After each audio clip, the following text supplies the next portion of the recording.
I'm Chris Farrell, and this is On Watch.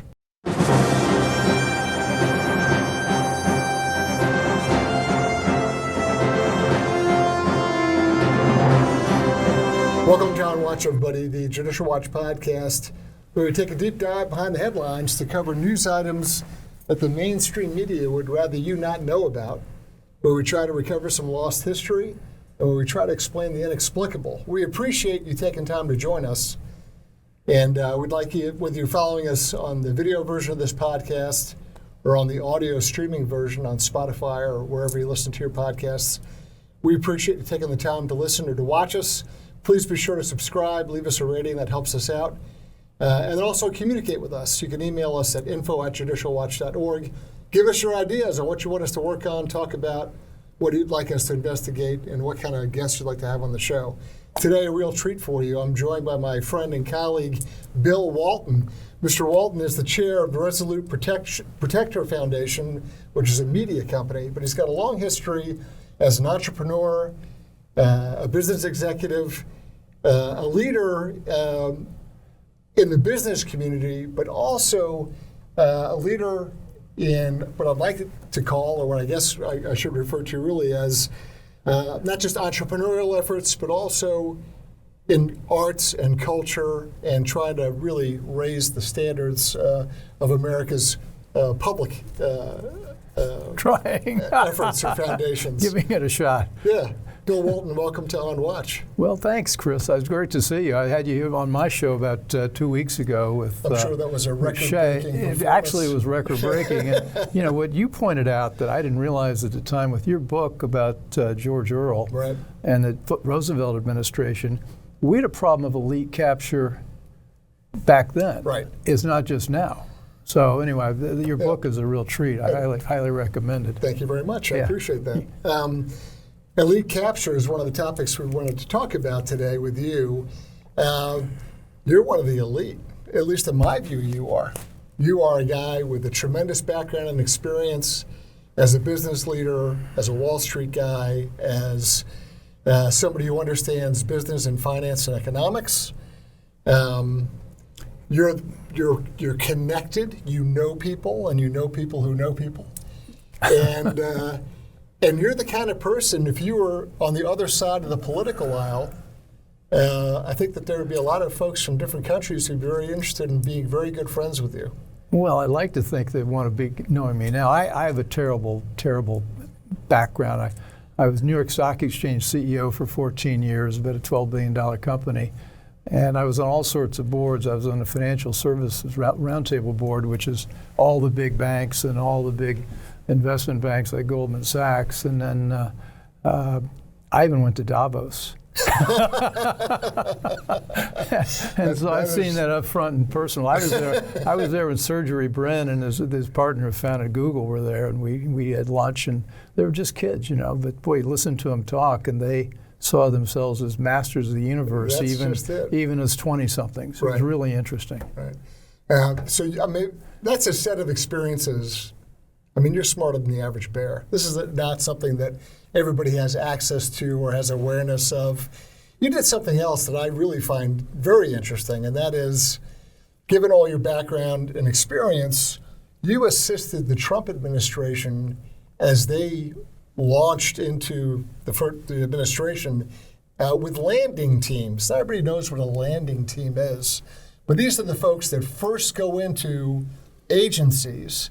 And you had responsibility for all those financial and economic departments and agencies, Treasury, SEC, IRS. You came up with kind of the structure, the architecture, and the manning of who was going to go in and take leadership of those departments. When a new government comes in, it is formed. In this case, 2016 is when Donald Trump was elected. Even 3 or 4 months before the election, they stand up something called a transition team. Right. And I was part of his transition team, and I oversaw all of the financial agencies, the IRS, the Treasury, Commerce Department, U.S. Trade Representative, and all that whole alphabet soup of FCC and SEC and all that sort of thing, and all the things we don't understand, but we ought to because they're up to no good. Right. And so, yeah, I had a chance to, and I managed about 250 people who were actually doing the plans. I had a lot of experience in that area. And it was eye-opening. And you know, the issue we had with Donald Trump, who I'm still major supporter of, is that even though we'd done all this work, when he came in from New York and came in with his business background, I don't think he fully appreciated how much more he needed to know about those agencies. Yeah. I think there's a lost opportunity that we didn't, in fact, do all the things that we thought we ought to do. And we were actually beginning to gear up again in 2020 now that he'd had all these wake-up calls and realized that he didn't have control over his own government. Right. We began thinking about how to change personnel, how to get regs, how to get things in place to permanently change all the damage the deep state was doing. And you know, as we circle back to right now, Heritage has a group, Project 25, Right. and I wrote the plan for Treasury along with Steve Moore and David Burton, who's at Treasury. Well, the left thinks that you're like one of the architects of the end of the republic. I mean, because the left is hyperventilating about Heritage's 2025 project. Well, we're the end of their cushy jobs in Washington. I mean, you know, the thing is, they define democracy as they define democracy as the institutions, Right. and they control the institutions. And so anything that attacks the institutions that they've got in place for their power is against democracy. Yeah. Well, we define democracy as about people. Right. And you know, you The ask me, sovereignty of the citizens, not the, you know, somehow I got infected with this idea that all the really good stuff comes from individuals, and all the good things that happen in the economy come from innovation and growth initiatives by entrepreneurs and ordinary people who become successful. And you know, I happen to think that works. And you know, the closer you get to people who are actually doing things, the better things go. And now what we've got is this incredible power structure in Washington and all the other capitals of the world, Brussels, London. I think Beijing would qualify in that, and they want to control us all from above. And you know, we got to stop that. People don't necessarily understand. I guess they're increasing their awareness, understanding of sort of this professional political class that really controls governmental agencies, departments, bureaus, and they're a fourth branch of government. It's the most important piece of the puzzle that people don't understand. I was really not that political. I became, I guess, sort of radicalized, if we will, running a public company, because when I began to realize how much the government was against, you know, growth and the SEC and regulation and things like that were really, really negative instead of positive. Right. But the thing about me getting involved is the first thing I did, 2010. I was involved with the Tea Party. For a little while, I was chairman of Ginny Beth's Tea Party Patriots, which was fantastic. But we, at the time, were aimed at Congress. We thought if we could just get better congressmen, get better laws passed, things like that, we could transform things. And what I've come to realize in that 16 years or 14 years since then is the real action, the real thing we've got to stop are all those administrative agencies. Correct. All those agencies I mentioned.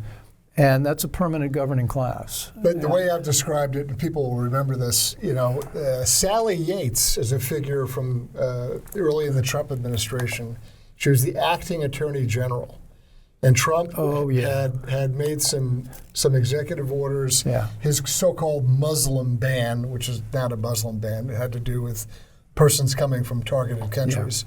Yeah. In fact, the most populous Muslim nation in the world, Indonesia, was not subject to this ban, which proves the point. But nonetheless, there was Sally Yates, as acting attorney general, essentially issued an order saying to the Department of Justice, do not follow the president's executive order. Right. Do not execute. Right. Which is mutinous, really. It's an outrageous act by somebody acting as the attorney general. And so there was much hullabaloo. She ended up getting canned. That's a whole separate story. But I mention that because what I try to explain to people is that within the Department of Justice, there's an entire army of Sally Yateses. The rank and file membership of the Department of Justice are people just like that. And even if they're not actively opposing the president, in this case President Trump, then they just sit there with their arms folded, and they take no action whatsoever. So they're not defying, and they're not, disobeying, but they're simply not complying. And that is a problem that Trump faced, not just in DOJ, but in many, many other, like you said. Our friend Michael Pack, the very famous documentary filmmaker on our side, did a film about Rick Over, all sorts of interesting documentaries that have won a lot of awards. Well, he was appointed head of the agency that runs Voice of America. Right, the global. I'm going to get the name messed up, but it's I like Voice of America. It's easier to understand. It's the Global Communications Office. Yeah, exactly. Yeah. But what he discovered when he finally got into the job, they tried to block his nomination. When he got in, he had one other person, maybe two other people, that he could begin to implement President Trump's agenda, and the other 2,500 people in the building did not want to do it. Correct. And they actively fought against him every step of the way. It was an incredibly eye-opening experience. Now, coming back around to this time, we know what we're up against, and we can begin to think about getting some of those permanent government employees maybe out of those jobs and get more appointees in. You want to hear two solutions I have for that? Let me give you another brief. You said I was I helped put plans together for the Treasury and the IRS, and they're all part of this one agency, and the Treasury supposedly employs 80,000 people. Well, not really. 75,000 of those people are employed at the Internal Revenue Service. And that tells you what you need to know, right? Okay, there. So you become the IRS commissioner, and there are some people who wanted me to try to do that job. Do you know how many political appointees there are? 3. Two. Okay, I was going to guess. You get the commissioner and you get the general counsel, and other than that, you've got the whole permanent class in the IRS. So I want to hear your two solutions. Yeah, so two solutions to this. Well, number one is, and this has been talked about forever and ever, and I'd love to see it actually executed, and Trump, I think, is the guy to do it, is move these departments out of Washington, D.C. So take agriculture and put it in St. Louis, Missouri. Take interior and put it in Billings, Montana. You simply break up the physical location of the government, and you put it in a place that it kind of makes sense where it would be. The second thing, if that was too drastic, too crazy, is an administrative. That's a pretty good idea. Is an administrative way. Look, so I was an Army officer in my youth many moons ago, and I knew every 3 to 4 years I was going to move. I was going to change jobs.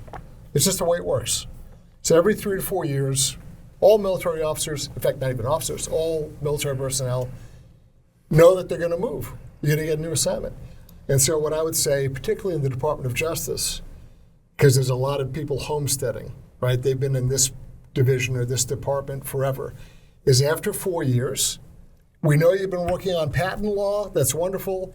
Here's an exciting opportunity to go to St. Louis, to Chicago, to Albuquerque, and you're going to do criminal work. And if you don't want to do that, well, there's exciting opportunities for you out in the public sector. Go ahead and go. Well, the third solution is that these agencies, all these agencies, have units in them that got started up in 1934 or 1956, or they got started up because of the real estate crisis or because of this thing or that thing. LBJ's Great Society. And there are all these agencies that got created at a time where there was need. They're still there. And so one of the things you need to do if you go in is you need to say, okay, we've got 20 different units in, say, the Treasury. About half of them shouldn't even exist. Right. And so you can shut those down, and it leaves you with all the employees, and you just put them on furlough. I'd rather pay them to do nothing. Than to do what they were doing to actively be destructive. Yeah. And I think that would work. So I heard stories from people who were on some of these landing parties, and when I hear landing party, I think like World War II in the Philippines. A little bit like that. Right? The first guys who go ashore, and then they realize, holy cow, this island is occupied by the Japanese, and they're there by themselves. And that really was kind of the stories they would tell. They would say, I showed up at State Department, or I showed up at wherever, ag, and they came creeping ashore, and all of a sudden they realized, hey, we're surrounded. And they had a situation where they had their own kind of small version of lawfare, where the entire staff would say, you know, we were in a meeting with you, and when we gave you our report, you sighed, and then you rolled your eyes. Well, that's a hostile workplace, and we're not going to be subjected to your authoritarian, hostile, vicious. Yeah, and they would file complaints, IG complaints, EO complaint, any kind of complaint you could imagine, and that was just because a person sat in a meeting and went, what are we going to do? Well, and that was offensive. Well, here's the good news. We learned from that. Yeah, we learned from that. And the Heritage Project 2025, and there's also, what's the other group headed up by Brooke Rollins, American... It's always America First. Always, everybody's named America First now. There's like 10 America First. I'm for America First. It's a good concept. But they're doing a lot of work with people who've been through that experience, and we're working on plans so that when Trump's elected, we're not going to go in that naively again. Yeah. And it's not. It would be pretty boring to go through all the bureaucratic, technical things you've got to do. But there are ways to dramatically change that, and I think we now know what to do. Yeah, it was quite a learning experience, and it's tough. It's tough, I think, for if you're really trying to make a difference and you go in with the very best of intentions, and even if you're a pretty sharp character, you know how Washington is played, when the entire organization is against you, it's a tough climb. Yeah, anybody suffers in that environment. Yeah. It's tough. It's tough to be a change maker.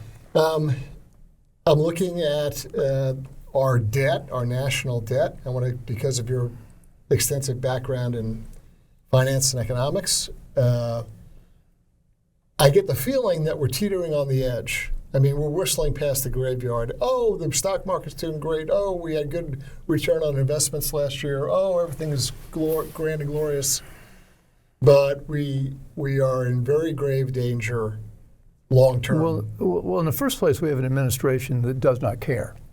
Does not care. You've got the large group of people in the financial world. Modern monetary theory will tell you that you can just issue as much debt as possible, and as long as the world will take it, then you're just fine. You can spend anything you want. That won't work. That's the Dick Cheney deficits don't matter. Yeah, exactly like that. And given what we know about Liz Cheney, I think you know. You can stop there. We can stop there. But they do matter, and that's one of the real issues with Janet Yellen's Treasury. Right. Because one of the things I did when I did the plan for Treasury last time is I'm a geek. I studied accounting. I taught accounting. I know all that. I went on the website to look at her strategic plan, and you look at the 5 points on the strategic plan, and it's right there. There's really nothing in there about debt. There's nothing in there about a strong dollar. You know what's number one? Climate change. Right, which is science fiction. Which is science fiction. And then the other one's diversity, equity, and inclusion. Which is cultural Marxism. Which is cultural Marxism. and they're both based on fantasies, the client fantasy, and then the DEI cultural Marxism thing is that you don't have to worry about meritocracy anymore. We'll just select people based on identity, and ultimately that's going to destroy modern organizations. Actually, it will destroy the Western world. I mean, Western civilization. Why stop there? Cannot survive. No, it can't. It can't. Aggressive DEI or whatever, critical theories. Well, you think about it, all modern organizations are complex. Most of the technology we work with is complex. The bridge in Baltimore was complex. We knew, for example, that Tampa was 40 years ago. There was a bridge that collapsed in Tampa, had exactly the same design, and we didn't do anything about it. And if we had some people in the Department of Transportation, besides Pete Buttigieg, who were technical people, who were hired on merit, they would have said, we've got to do something about that bridge before what happened. Right. But let's circle back to your question about the debt. It's unsustainable. And the braking mechanism, though, is going to come when the rest of the world begins to react to that amount of debt. And the dollar, we have something called a reserve currency, which is where most of the trade and most of the banking reserves of the world are held in dollars.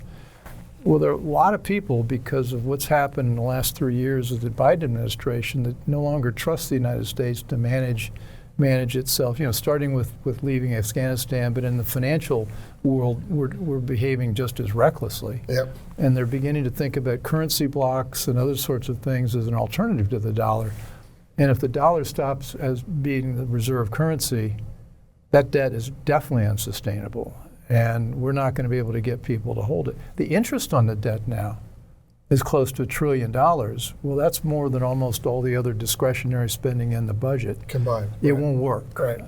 So I guess Bloomberg last night, I saw an article that said that they ran literally 1 million computations of how our current spending could play out, how they could resolve it. And it doesn't. I mean, they tried every which way to do these computerized models of how they would, and it simply, even they concluded, and Bloomberg editorially, even they concluded, we're screwed. We can't do this. Bloomberg would have been happy to have a good answer, and they couldn't find one. Correct. Well, if you put that same question to ChatGPT, it will come back with, we're not authorized to give you the answer. That's right. Well, pick another topic to discuss. But it's just stunning to me that almost every cabinet secretary in the Biden administration is not paying a bit of attention to issues like that, and they're not paying any attention to what's spending, and instead they're paying attention to climate, which is the whole of government agenda, and DEI, the whole of government agenda. We got to make a change. Something that I think is related to this, you touched on it briefly, is the idea of the U.S. dollar being the reserve currency for the world. Sometimes it's referred to as petrodollars because Saudi Arabian oil was priced at and traded at the dollar level. But you have other organizations like BRICS, very mischievously, are trying to destabilize the dollar and trying to move people off of the dollar as being the standard. And I want to know whether you thought that, what's your estimation, what's your evaluation of BRICS as a trading bloc, as an entity? Well, let's break BRICS down into the component parts. Yeah. BRIC B is Brazil, right? Russia, right? India, China. Yep. I don't know the I is for India or Iran, but if you start looking at all the countries, they don't like each other, and they're going to have a very hard time pulling together a stable currency bloc. Yep. And China, which has an economy almost equal to our size, in theory, their currency could be a substitute for the dollar, but because people justifiably do not trust the Chinese Communist Party to manage the money, their currency, people are never going to go to the yuan unless something happens with China. So short term, in the next year, 2, 3, I don't see those blocks amounting to much in terms of a currency, but we're in this kind of world where you put it into a computer, you can game out all sorts of scenarios, and any one of them is maybe equally likely, and almost none of them are good.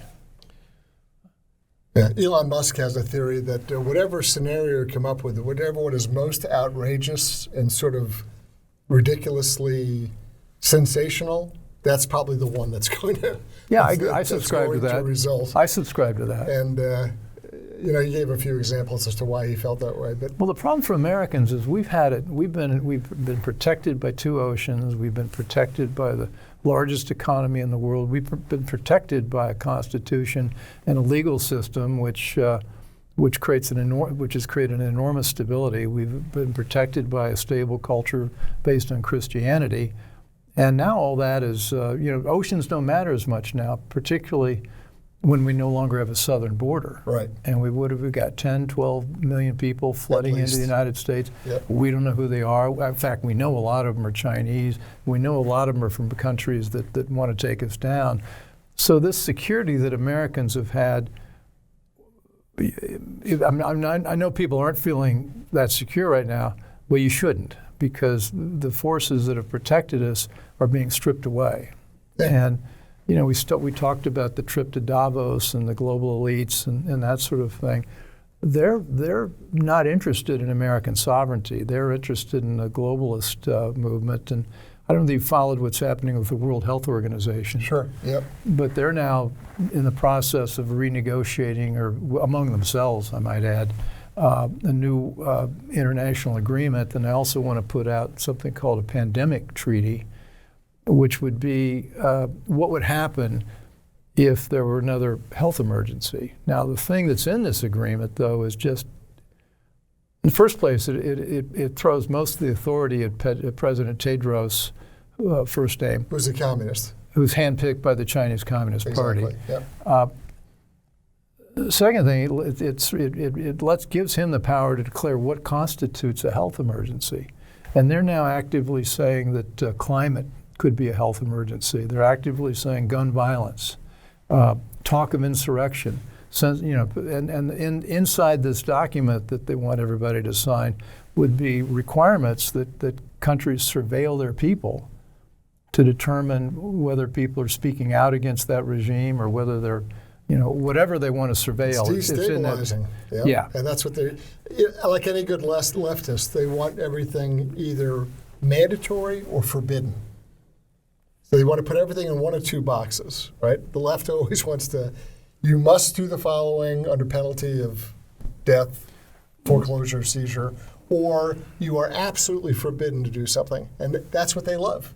That's what they drive at. But we're talking about things that are not sustainable. I mean, they can't. I think the good thing about, I'm part of a group called the Sovereignty Coalition, and we're basically aimed at to do something about the World Health Organization's agenda, but it's a much bigger concern about American sovereignty. And I think half of America, 150, 160, 180 million people, have woken up to this attack. Yes. And we kind of got snuck up on by the 2020 COVID situation. They all of a sudden instituted all these measures, and we didn't quite know what was happening to us. Well, now we do.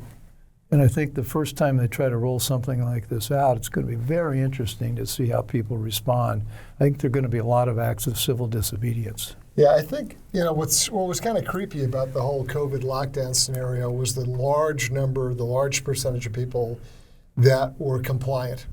They said, well, this is an emergency, and they all became very obedient. That kind of surprised me. I thought the American I did too. Sort of character was a little more, well, thanks for the advice, but I know how to take care of myself, thank you very much. There wasn't a lot of that. There was a lot of obedience and compliance. But I also think that there's sort of an emotional, cultural hangover from that. And that even people that were very compliant first time out on COVID, they're more skeptical now. And even if they kind of went through the motions, they did what they were told, and they hid in their houses and whatever else they were doing, they now look at it and go, wait a minute, that was heavy-handed and crazy, and I didn't need to. And so I think that increased healthy skepticism. At least I hope so. Because otherwise, Well, the work you guys are doing at Judicial Watch is raising people's awareness of that. One would hope so. You're head of investigations, and I think you see the way these things are being plotted out and built up. I mean, you're raising people's awareness of, before it actually happens. That's what we aim to do, to educate the public about the operations of government, And it's ordinary people. It's, they're not all people who hang out at Davos, but also, interestingly enough, there's also... By the way, it's not that great. It's not that great. The food's not that good. It's and mainly back I was there 15 years ago, but it was mainly people with big ideas and plans. But now it's gotten a lot more sinister. Yeah. And now they're doing things like they're rolling out credit cards that could be your bio records, and so they could have a record of your health in this credit card. And they could also have something in there that wouldn't let you use the credit card if you didn't have your vaccine or if you didn't have this sort of thing. Yeah. I mean, that's in the works. Those sort of things get unveiled at Davos. So I'm sort of sorry I'm not going anymore, because I could report back to you guys. That's right. I could say, look, they're serious. That's not a bad idea at all. I know that there's some stuff that you want to bring up or chat about. Well, I think we have to talk about China. Please. I mean, the threat is real, and The terrible thing about China, from our standpoint, is we really created China. In 1990, China was 0.6% of the world's GDP. Now it's over 20%. And that, by and large, was due to America trying to enable China, engaging with China, and make them financially successful. The theory was, we'll make them financially successful. They'll become a liberal democracy like the United States. They'll join the world community. And again, this gets back to you and your intelligence background. We didn't see that the Chinese had a strategy they called hide and bide, which Deng, which is one of their presidents back in the 90s, came up with. Is, well, we know that they'll be asleep. They're going to bring us in. Let's use their technology, their capital, their know-how to build the Chinese economy. And once we get to a certain size, only then can we reveal our true intentions. Well, Xi, the now president, has revealed their true intentions. And we're still seeing the spectacle of Janet Yellen and the 3 or 4 or 5 other senior cabinet level officials with the Biden administration rushing over to China, even this week. Yeah, bowing. And we've got, and I hate to say this because of all my, some of these people used to be my friends. These CEOs that went to San Francisco when President Xi came to visit, and what did they do? They gave him a standing ovation. Right. And this is one of the, China's one of the biggest mass murderers. If you count Mao, it is the biggest mass murderer in history. It is the biggest. And they haven't changed, and they're unrepentant. Correct. And yet we've still got people going over. Tim Cook was there. They're opening a new Apple store in one of the provinces in China. That was last week. Walmart is opening a new Sam's Club in another province nearby. Starbucks has announced plans to roll out so many more stores. They'll have many more stores in China than they'll have here in the United States. And that's all within the last 6 weeks. Yeah, and this is the realization of Lenin's prophecy that we will sell them the rope that they'll hang us with. Right? Well, we've already done that. Yeah. And so we're in a position now, there isn't a sense of our old friend Lou Dobbs used to scream about, where is the sense of economic and corporate nationalism? Why aren't there CEOs of big, Fortune 500 companies who have an America First mentality? Yeah, sure, we want to do trade. Absolutely we want to.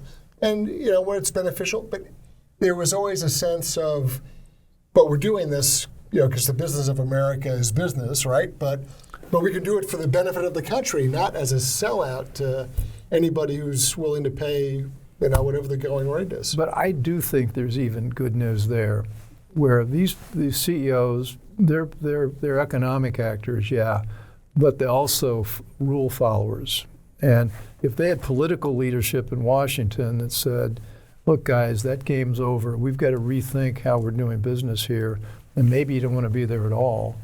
And if we had somebody in the White House, let's see, what would his name be? Donald Trump, yeah. Who could say to American corporations, okay, that was fine, you made your money, but now it's time to rethink. If you're an American, you've got to do this. And I think we could shame those corporations to keep them from doing that. Right now, just the opposite's happening with the Biden administration. Yeah, just I'm always reminded of the records we got from the Secret Service on Hunter Biden's travel with his father. There's 400 and some odd flights he was on with them. Secret Service provided this to us. Of those flights, 26 were to foreign countries with his dad. And of the 26 foreign flights, 5 were to China. Yeah. What the hell was Hunter Biden doing at China? Well, we know now. We know what he was doing. But that is a little anecdotal snapshot that kind of gives you an indication of which way, of how the story is being told, how you just made reference to these other companies that are saying, well, we got to make a deal. And there's not really a lot of leadership or guidance from above. There's nobody kind of banging the drum saying, it's great you're doing business, and you should be selling your products and making new, better, faster, but what about the United States? And there isn't that kind of call. So. One other, this may be controversial, I don't think it is, but we talked about climate. The whole climate agenda is a hoax. Of course it is. It's a lie. And it's based on in its essence, the lie is that CO2 is a toxic poison that's somehow going to, it's causing the Earth's atmosphere to warm up. Al Gore tells us the oceans are going to start boiling. Right.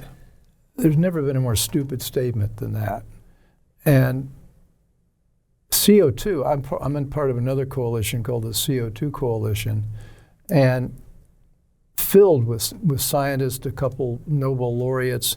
People are serious people. Now, the thing that's notable about these scientists, they're all sort of post-career. They're men, and mostly men, some women, in their 60s, 70s, and 80s, and they're not tied into the funding mechanisms that most of the other scientists are. If you don't want to know why there's a consensus for these things, this client consensus, is also all these people depend on these agencies and these governments to provide funding for their jobs. Exactly. So right. they got to go long, and they're terrified to speak out against it. But the fact is, CO2 is a beneficial set of molecules, and the more CO2 we have, the better plants do, the better the Earth do. It gets a little warmer, maybe, but CO2 is a very minor element of that. Do you know what the most important element of the temperature or climate on Earth? Guess what? The sun and clouds. But it's not CO2. CO2 is 0.04% of the atmosphere. 0.04. If you look at this table here, it'd be just a little speck on this table here. And if we can turn people's minds around about CO2 not being a toxin, but instead being beneficial, that'd be a dramatic change in our energy policy. And I think that's one of the things we need to really start pushing. I know I'm working with some people to get the word out. CO2, as you look back over 500 million years on Earth, it's at the lowest level it's been virtually in 500 million years. And we're at a point with CO2, it's about 440 parts per million. I think that's the way they calculate it. And if it drops to 200 or 150, that's lethal for plant life. So we're dangerously close to a low level here. Actually having a harmful effect. So I want to start putting this idea out there. This is probably new to a lot of people who think that CO2 it's been demonized so badly. We need to turn our thinking on that 180 degrees. So two things that are related to what you just said. Number one is language, of course, drives an awful lot of this sensational, rhetoric and the claims, hysterical claims. And so the left, in pushing this CO2 narrative, there's a couple things in action. One was they wanted to create a carbon exchange where they could sell, they want to monetize it, right? Goldman Sachs loves it. So they turn it into carbon credits. Yeah, right? yeah. And people trade on this. It's a way to make money. So that's one gimmick or racket associated with it. The other thing is the language used. They used to call it global warming, right? And then you can't say global warming because there was massive instances of frigid temperatures, record snowfall, and people would joke and say, look at the global warming outside, right? Yeah. And so then they said, well, now we have to call it climate change, right? So now it's climate change, and that covers everything. So you could have a rainy spell, dry spell, snowy, whatever, and it's change. So how could you ever possibly be wrong, right? Capturing language is incredibly important, which takes me to this last thing I want to talk to you about with regard to cultural Marxism and capturing language. This goes back to the Frankfurt School, which ended up in Columbia. Its whole critical theory. It's Adorno and Marcuse and all these guys who, decided to use this sort of radical deconstruction of society as we know it with this critical theory, which ends up bringing you to this oppressed and oppressor format that you see that's templated and used everywhere. And people have really glommed onto it, and it's a narrative in our education system. No one even, it's virtually unopposed. It's deep in the system. Yeah. It's deep in there. So now we have to reverse this. We have to go back to, rather than Herbert Marcuse and Adorno, let's go back and look at Thomas Aquinas, right? Let's look at some of the foundational pieces of Western civilization, and not this sort of post-World War I psychological political hangover known as the Frankfurt School and critical theory, because we really need to reject it.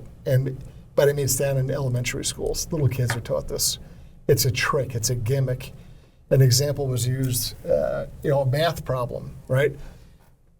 Johnny's parents want to take him to the amusement park, and they get in their car and they drive, and so it's a word problem for math. Yeah. Well, which seems pretty innocent, except that the educators are being taught to use the math problem, a word problem about driving in a car to the amusement park, to be, well, some kids don't have cars. Right. And maybe that car is polluting. Right. And, well, Johnny, his parents have the money to take him to an amusement park. But what if, everything's turned into an adversarial, oppressor-oppressed situation. And so even doing a simple math problem, a fourth grader gets brainwashed into this way of thinking. And that's incredibly damaging. And I don't know how we... Well, I think shining a bright light on it, that's what you and Tom are doing here at Judicial Watch. I mean, shining a light on that is a big part of it. Yeah. And that's one of the... I guess I'm a silver lining guy. There's always something good that comes out of something horrible. The good that came out of the school closures in 2020, 2001, is kids went home and they said, well, let's teach you on the computer. And the parents looked over their shoulder and they went, oh my God, what are you learning here? Right. And all of a sudden, what was sort of behind the closed door of the schools was now known to the parents. And that's when we ended up with all those school board issues in Northern Virginia and around the country. And the FBI monitoring parents at school board meetings, taking down license. Well, they're still doing that. I mean, we haven't talked about the surveillance state much, which we can. I'm happy to. But I think once you shine a light on that, and this notion that it's oppressor oppressed, and the critical race theory, talks about our whiteness, and says our whiteness is something we can never atone for. You can't say there's no forgiveness. You're just supposed to. I don't know what we're supposed to do. Give them our money, our dignity, and our freedom, I suppose, and even then they're not going to be satisfied. Right. So there's no solution. I think shining a light on it, people are waking up saying, "Wait a second, no, this is evil and it's wrong," but it was so romanticized. I mean, the whole Marxist thing, came out of Greenwich Village too. Yeah. I mean, that's but it's pervasive. We have more DEI officers in universities. Harvard has 35 or 40 different departments or colleges in Harvard. And they don't have just a DEI head there at the university level. They've got a unit in every single college in Harvard. And they have thousands and thousands of people who are enforcing cultural conformity. And at the moment, they're just going along with it. What parents can do, graduates of colleges, because this is not just DEI at Harvard. I went to Indiana, in Bloomington. We have more DEI officers per student than any other university in the country. Little old Bloomington, Indiana, has become a hotbed of racial oppression, which I never quite realized. But we need to cut off the money to this, and we can do that. I mean, this is again getting the right people elected into the Senate and the House, but I diverge. These are Zampolit, right? These are the political officers that the Soviet government would insert into military units. So you had a commander, and then you have the Zampolit, which is the political officer, who could sometimes overrule the commander. That's exactly what we have. Yeah. That's exactly what's going on. The party is checking you at all times. Yeah. The surveillance state. I see that you have your personal beacon with you. You're emitting. This is being recorded. This is direct to Beijing, I think, or your location Silicon Valley. And your thoughts are being communicated. Talk about the surveillance state you mentioned. Well, but that's an interesting issue here. We've got this phone here, and especially after January 6th, and all this talk of insurrection and people being accused of trying to overthrow the government, things like that, totally without any basis in fact, just because they know insurrection's a word in the Constitution, and therefore they can do something based on the Constitution with that word. And of course, no one's been charged with that or convicted. Especially not President Trump. Correct. But I've noticed this just among friends and people like that. People are beginning to be careful about what they say. Because if they do something like Donald Trump says, bloodbath, well, all of a sudden that gets picked up as another call for an insurrection. Right. Even in casual social speech, I was on a Zoom call with some activists in our sovereignty coalition, and one of the people on the call said something very fiery. You know, it's what we used to say all the time in our Tea Party speeches. You know, we're going to go and we're going to throw Congress out. We're going to take it over. Right. Well, you say that now, and it gets interpreted in a way you may see the FBI showing up at your door. Yep. And there's a case now in front of the Supreme Court involving the censorship that was going on during COVID, and where the White House and the FBI and the Department of Homeland Security, CISA, this is a group part of the Homeland Security that's supposed to be overseeing infrastructure. There were like 12 to 15 agencies that were actively convening the social media companies to say, this person is saying this, you've got to shut that down. Right. You've got to get this person off your site. And there were direct instructions from the White House. Yes. And we've got the email trail, and we know that's happening. That is correct. And that's another thing we need to call out and shine a light on, because that's and the surveillance state is something I think we can defeat, but only if enough of us know what's happening. And enough people in the House, since the House controls appropriations, decide to turn the money off. And they don't pass $1.2 trillion spending bills that contain all kinds of things that you and I and our viewing and listening audience would be very offended, highly disturbed over. But we can't have a shutdown. They're terrified of a shutdown. Oh my goodness, we can't possibly. We have to continue to fund things that are not in our interests. I mean, that's the thinking. And, I was having a conversation with a mutual friend, and I said, well, you took an oath, right? And you took an oath to represent the people that your constituents, and so how can you vote against your interests and the people that you represent? You know that they don't want you to fund, ninth-month abortions, so they don't want you to fund radical, transgender surgeries on children. So why are you voting? Well, it's all bundled up. Well, then vote no. I mean, no it's not very popular. It takes guts, but sometimes you have to actually do the hard things and not just, go with the flow because that's what's convenient. So, maybe we'll learn that the hard way. But at a certain point, there comes a line, I guess, and we're there. We're there. Bill, what else do you want to talk about before? I think we've got it covered. I'm thrilled to be here because what you and Tom are doing, Judicial Watch is just such a tremendous service. I mean, you've actually unearthed a lot of the bad stuff I now know about because of the work you guys have been doing. Well, we try to, and I appreciate your compliment, and it goes to the other 50 some odd Judicial Watch employees who are making it all happen day in, day out. But I'm afraid a lot of things I've said on this show ensure that I'm never going to get invited to Davos. Again, most days are over. The watch list for Davos. Yeah. You remain very active, very mischievous, very aggressive in pursuing all these topics we've been talking about. If folks want to follow your work and what you're doing, where can they find you? What's your we're on Substack, we're on Rumble, we're on YouTube, we're on all the podcast platforms. The website is the Bill Walton Show. We've also got some of the things we're doing with the Resolute Protector Foundation. And it's a fascinating, I think, with all due modesty, we have had almost 250 shows. And if you look at the guests we've had on, you can learn something about everything. I'm sure. We had Bob Woodson on with his 1776 project, which is knuckling back the 1619 project. Right. that's a full discussion of what that's about. I've had Arthur Laffer on talking about economics and the supply side.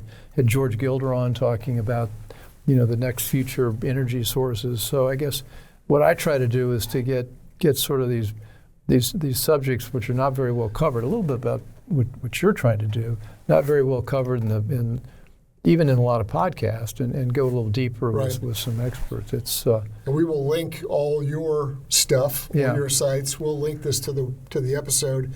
So folks that are watching this or listening to it, go to the Judicial Watch site, find this episode, and we'll link all your stuff in there as well so folks can find it. Chris, thank you. Thank you very much, Bill. It was Yeah. wonderful having you on. Kind of a mutual admiration society. Yeah, this now, is so I'm not good. sure. But this is important Completing stuff. each other's sentences. Important stuff to talk about because, frankly, there isn't a lot of really in-depth, thoughtful discussion on topics. A lot of stuff is kind of drive-by, superficial, what Rush Limbaugh used to call, drive-by media, right? Yeah. It's very, gloss and gone. But we need to remember stuff. We need to not let go. We just need to stick together. Absolutely, we do. And so, first of all, thanks to our viewing and listening audience for tuning in. We appreciate it very much, and please be sure to check back. We try to knock out 1 or 2 of these a week, and we're very grateful today to have Bill Walton join us. Thank you very much, Bill. Great to have you. Fun. Good fun talk. Yeah. I'm Chris Farrell, on Watch.